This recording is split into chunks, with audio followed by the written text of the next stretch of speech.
Bienvenue à notre émission Communication et savoir-vivre.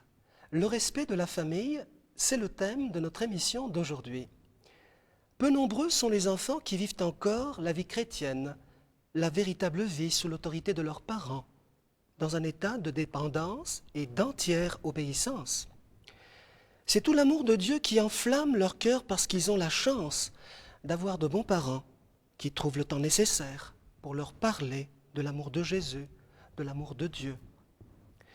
Mais que dire seulement de beaucoup d'autres enfants indépendants et désobéissants qui occupent une place insignifiante au sein de leur propre famille et qui ne montrent alors aucune maturité d'esprit, aucune moralité, aucun sens des responsabilités, par manque d'amour, d'affection et de bonne éducation. Pouvons-nous alors tout demander à de tels enfants délaissés ou méprisés parce qu'honorer son père et sa mère n'est pas un acte mineur? Cela engage l'enfant tout entier dans le respect de sa famille.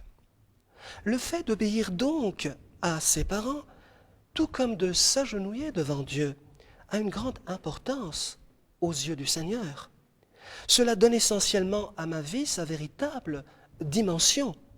Dieu est mon Père en tout temps et en tout lieu, et je suis son enfant de lumière. Et le Seigneur, Jésus dit, « Si tu veux entrer dans la vie éternelle, observe les commandements.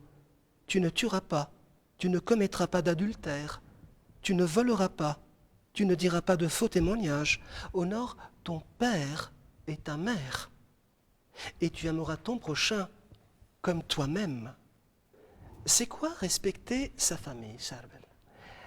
Chaque parent, à l'image de Dieu, doit avoir la responsabilité de veiller sur chacun de ses petits en restant à l'écoute de leurs besoins et en s'intéressant, bien sûr, au sort et à l'avenir de chacun des siens. Mais les enfants, eux aussi, ne doivent-ils pas, en bonne conscience, accomplir tous leurs devoirs familiaux, Charbel? Oui, frère François. Très bien. Alors pour toi, c'est quoi respecter sa famille? C'est ce qu'on dit envers ses parents de façon juste et raisonnable. Très bien, Charbel. C'est-à-dire quoi vraiment? C'est-à-dire qu'on n'abuse pas de leur confiance. Très bien, qu'on n'abuse pas de leur confiance, excellent même. Rares sont les parents qui savent vraiment vivre l'entente et la complicité avec leurs enfants. À chaque instant, cela nous émeut et nous émerveille de voir ces enfants grandir dans la confiance. Ce qui crée une intimité non seulement affective, mais une vie intellectuelle et épanouie pour de tels enfants. Ils se libèrent de tout esprit d'échec. Quand on sait obéir à son père et à sa mère, on n'abuse pas donc, Charbel, de leur confiance. On reconnaît plutôt ces erreurs commises par ignorance, n'est-ce pas? On se remet très vite en question pour prendre cette fois de bonnes décisions. On n'adopte pas d'agissement qui les déshonore. C'est pourquoi les principales qualités de l'enfant doivent être l'obéissance et bien sûr, Charbel, L'utilisation de sa liberté de façon raisonnable. de façon raisonnable et je dirais même responsable. L'utilisation de sa liberté de façon responsable. On a tous besoin de voir ce que Jésus nous demande, à chacun de nous, n'est-ce pas? On a tous besoin de prier chaque jour pour qu'il nous donne sa grâce d'accomplir sa volonté dans notre cœur, dans notre vie. Sa force et son amour de faire naître de grandes et belles familles. Sa bonté et sa miséricorde de rénover notre cœur et notre esprit. C'est quoi respecter sa famille, Cyrine? Peux-tu nous dire encore, d'une autre manière, comment accomplir tous tes devoirs familiaux en prenant compte de la présence de tes parents au foyer? J'essaie de calmer leur fatigue et leurs problèmes en leur montrant tout mon amour et tout mon respect. Très bien. Donc tu n'es pas indifférente à leur présence. Tu trouves du temps pour te défaire de tes travaux ou activités de la journée et apaiser de ton mieux leurs soucis ou encore leurs contrariétés, n'est-ce pas? Tu te conduis donc d'une bonne manière envers ton père et ta mère en essayant toujours de leur montrer, Cyrine, Que je les aime et que je les respecte. que tu les aimes et que tu les respectes. On ne les traite pas donc avec mépris, mais on sait leur obéir. Bien sûr, ce sont les parents qui savent communiquer en parole et en acte avec leurs enfants qui s'en sortent mieux avec eux, parce qu'ils activent la faculté d'écoute et d'attention envers leurs tout-petits. On admire toute leur tendresse, leur affection ou protection. N'est-ce pas alors qu'on dépend de nos parents non seulement pour la nourriture, l'habillement et l'argent, mais également pour la bonne éducation? N'est-ce pas, Cyrine? On pense alors aux multiples sacrifices qu'ils font pour nous éduquer et nous protéger. C'est alors qu'on se soucie encore plus de leur santé et qu'on les accompagne jusqu'au bout de leur vie. C'est la meilleure façon de leur montrer tout notre amour et notre respect. C'est quoi respecter sa famille, Rami? Les enfants doivent obéir à leurs parents, prendre soin d'eux, leur parler avec douceur, calme et gentillesse, selon ce que le Seigneur nous demande d'honorer son père et sa mère, car cela est juste et bon. Mais quand on s'aperçoit qu'il y a en permanence un manque de communication entre parents et enfants, le risque de cesser de se comprendre devient trop grand, qu'on se dispute encore plus souvent, au point même de ne plus se tolérer, n'est-ce pas, Rami? Oui, frère François. N'est-ce pas? Comment penses-tu que les enfants doivent continuer à se comporter à l'égard de leurs parents? Ils doivent continuer à obéir à leurs parents dans la simplicité de leur cœur. Très joli. Dans la simplicité de leur cœur, ils doivent continuer à obéir à leurs parents. Qu'on chérisse alors nos parents, nos grands-parents et tous nos proches, qu'on participe aux petites ou grandes fêtes de famille, qu'on ait plus l'occasion de rire ensemble et de partager toutes ces belles choses en famille, toutes ces belles choses de la vie qui font briller nos yeux. Alors, qu'on s'amuse avec nos frères, nos sœurs et qu'on évite toute dispute ou jalousie. Pourquoi donc, Rami? Parce qu'on serait incapable de partager alors ce qu'on a de bon cœur, ce qu'on a de bon dans le cœur. De bon dans le cœur, tout à fait, Rami, bravo.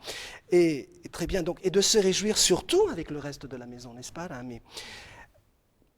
Qu'on s'aime alors, qu'on sache pardonner, qu'on se réjouisse de vivre en paix. Là où se trouve la discorde, qu'on mette l'amour et la paix.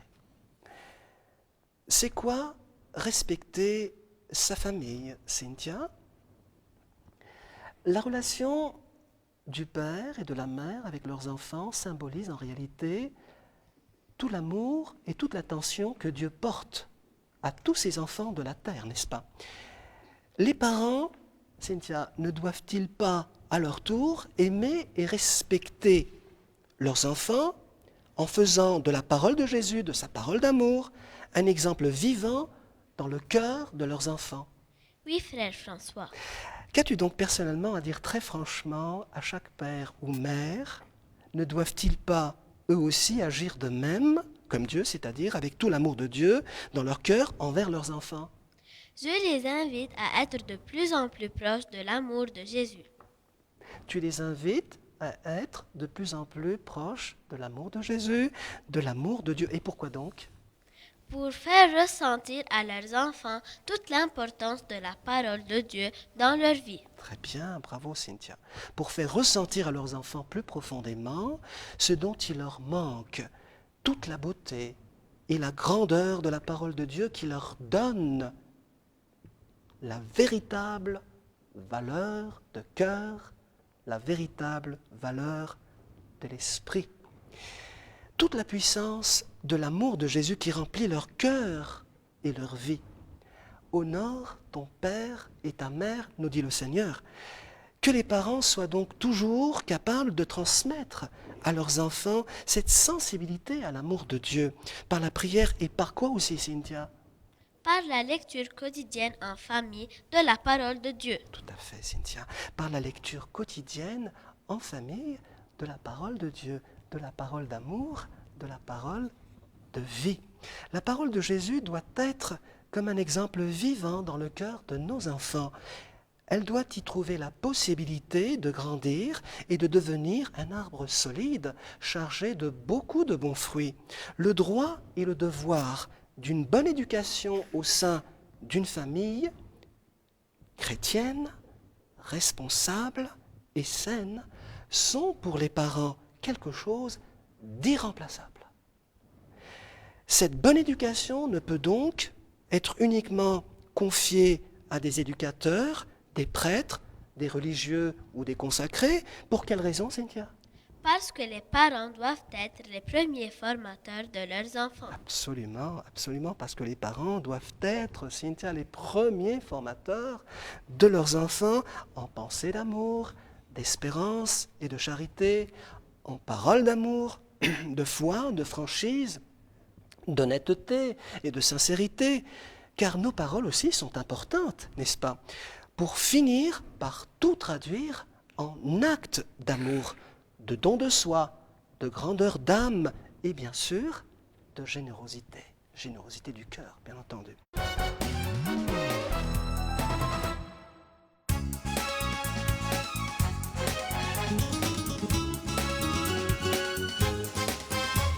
Tous les arbres et les fleurs chantent tes merveilles. Il y a tant de joie et de rire au feu de ton soleil. Il y a ton amour, oh mon Dieu, au fond de mon cœur.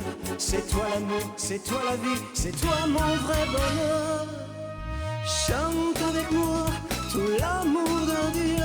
Il y a du beau soleil dans tes jolis yeux. Chante avec moi au cœur de la lumière. Chante avec moi jusqu'au bout de la terre. Chante avec moi tout l'amour de Dieu. Il y a du beau soleil dans tes jolis yeux. Chante avec moi au cœur de la lumière. Chante avec moi jusqu'au bout de la terre.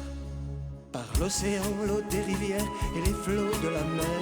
D'un grain de sable aux montagnes, tu fais mon univers. Il y a ton amour, oh mon Dieu, au fond de mon cœur. C'est toi l'amour, c'est toi la vie, c'est toi mon vrai bonheur. Chante avec moi tout l'amour de Dieu. Il y a du beau soleil dans tes jolis yeux. Chante avec moi au cœur de la lumière. Chante avec moi jusqu'au bout de la terre. Chante avec moi tout l'amour de Dieu. Il y a du beau soleil dans tes jolis yeux. Chante avec moi au cœur de la lumière. Chante avec moi jusqu'au bout de la terre.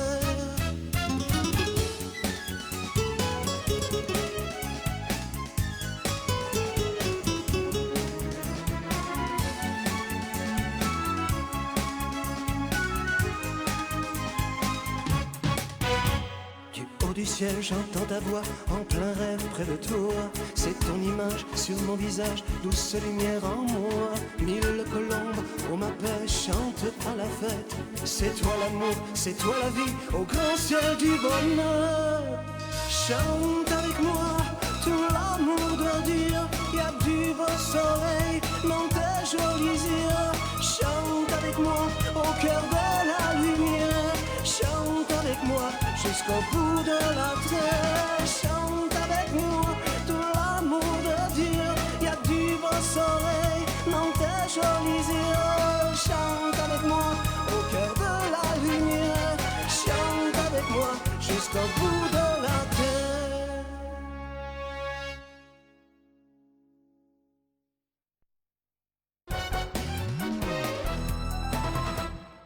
Comment faire face aux problèmes ou aux difficultés?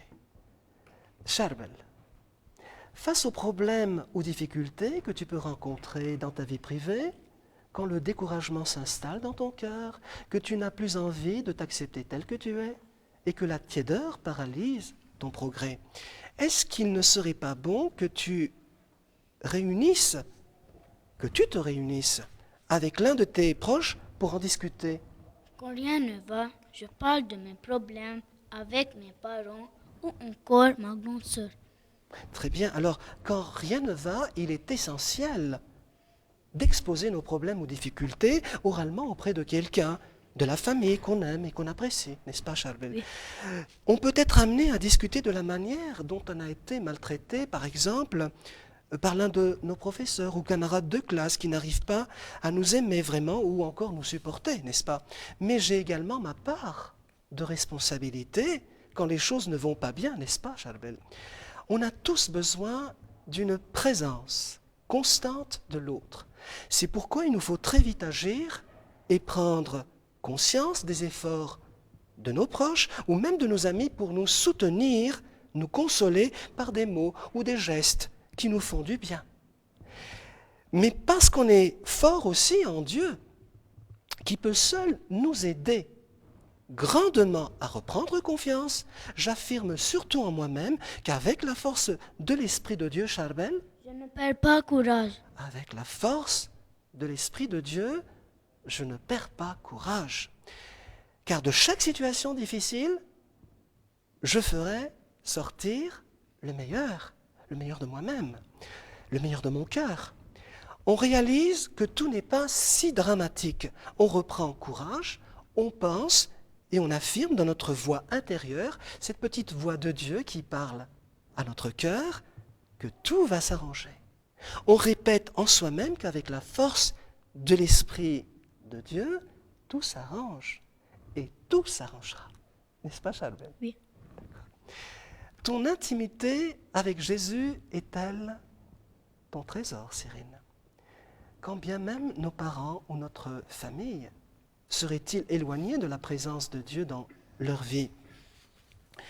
Pourquoi ne pas chercher, moi, en tant qu'enfant de Dieu, enfant de lumière, à baigner dans l'amour de mon Père qui est dans les cieux? Bref, cherches-tu tout simplement et régulièrement à consacrer un temps de solitude pour entrer en relation d'intimité de cœur à cœur avec le Seigneur? Oui, frère François. Très bien. Tu fais donc les efforts nécessaires pour que le véritable sens de ta vie réside dans la prière, c'est-à-dire, Cyrine? C'est-à-dire dans ma prière silencieuse avec Jésus. C'est-à-dire dans ta prière silencieuse de cœur à cœur avec Jésus, par les seules vibrations de tes pensées, où que tu sois, devant la mer, en forêt, ou peut-être encore sur la montagne, ou dans le désert. Tu ne te sens jamais seul, n'est-ce pas, Cyrine? C'est là que se nourrit notre cœur de son amour. C'est là qu'on pourra reconnaître la volonté de Dieu dans notre vie de tous les jours. C'est là qu'on est vraiment en communication de cœur à cœur avec le Seigneur. Prière à Dieu. Maintenant, c'est le temps de la prière. Comme il est grand l'amour dont le Père nous a comblés, il veut que nous soyons ses enfants d'amour, ses enfants de paix et de lumière. Cynthia, ta prière à Dieu. Ô Jésus, ô ma vie, heureux sont les habitants de ma maison, car tu sais regarder leur cœur et les inviter à la joie de ton amour. Cyrine, ta prière à Dieu. Ô Seigneur, ô mon Dieu, que toutes les familles qui te désirent se mettent à te servir, que ton feu d'amour ravive en leur cœur la joie de t'appartenir. Rami, ta prière à Dieu. Ô Père, ô mon Dieu, viens régner dans nos cœurs et faire en nous ta nouvelle alliance. Donne espérance à nos cœurs par la force de ton amour. Charbel, ta prière. Ô Jésus, ô Prince de la vie, ouvre nos maisons et nos cœurs à nos frères pour qu'on vive tous dans la joie dans ton ciel à jamais. Merci beaucoup, Charbel. Merci à tous pour ces belles et profondes intentions de prière. Je vais maintenant vous offrir ma prière à Dieu. Ô Seigneur des Seigneurs, ô Roi des Rois, tu as voulu que la Sainte Famille nous soit donnée en exemple. Accorde-nous de pratiquer comme elle les vertus de la famille, d'être unis à ton cœur sacré par les liens de ta grâce, de ta lumière et de ton amour à l'infini. Pour terminer, je voudrais rendre grâce à Dieu et remercier tous ceux et celles qui m'ont aidé à la préparation de cette émission. Si vous aussi désirez participer à notre émission de communication et de savoir-vivre, adressez-nous un petit message sur courrier électronique qui s'affiche à l'écran. Et notre équipe de Télélumière Noursat se fera un grand plaisir de vous répondre. Chers amis, c'est ensemble que nous avançons vers la plénitude de l'amour. Qu'on transmette la parole de Jésus, qu'on annonce ses merveilles et qu'on rappelle sa fidélité et son amour à tous les enfants qu'il nous a confiés. Car ce qui compte aux yeux de Dieu, notre Père, c'est de mettre à profit toutes nos capacités pour aider nos enfants du mieux que l'on peut à grandir dans son amour. Toi aussi, mon enfant, te dit le Seigneur, si tu sais écouter ma voix, tendre l'oreille de ton cœur à ma parole d'amour, qui te demande d'honorer ton père et ta mère, tu entreras dans la vie éternelle.